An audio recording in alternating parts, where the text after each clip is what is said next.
India TV 9 news Maharashtra.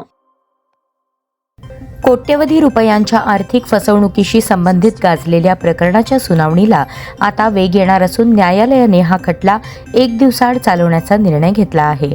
दीर्घकाळ प्रलंबित असलेल्या या प्रकरणात मोठ्या संख्येने साक्षीदार, कागदपत्रे आणि पुरावे असल्याने सुनावणीस विलंब होत होता. मात्र आता नियमित सुनावणीमुळे खटल्याचा निकाल लवकर लागण्याची शक्यता व्यक्त होत आहे.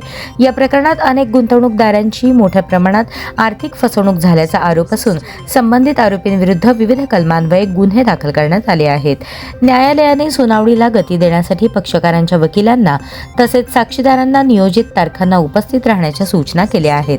आवश्यक पुरावे वेळेत सादर करण्याचे निर्देशही देण्यात आले असून आवश्यक तहकूब टाळण्यावर भर देण्यात येणार आहे. या प्रकरणाकडे फसवणुकीतील पीडित गुंतवणूकदारांचे तसेच सर्वसामान्यांचे लक्ष लागले आहे. नियमित सुनावणीमुळे अनेक वर्षांपासून प्रलंबित असलेल्या या प्रकरणात लवकरच महत्त्वाची प्रगती होईल अशी अपेक्षा व्यक्त केली जात आहे.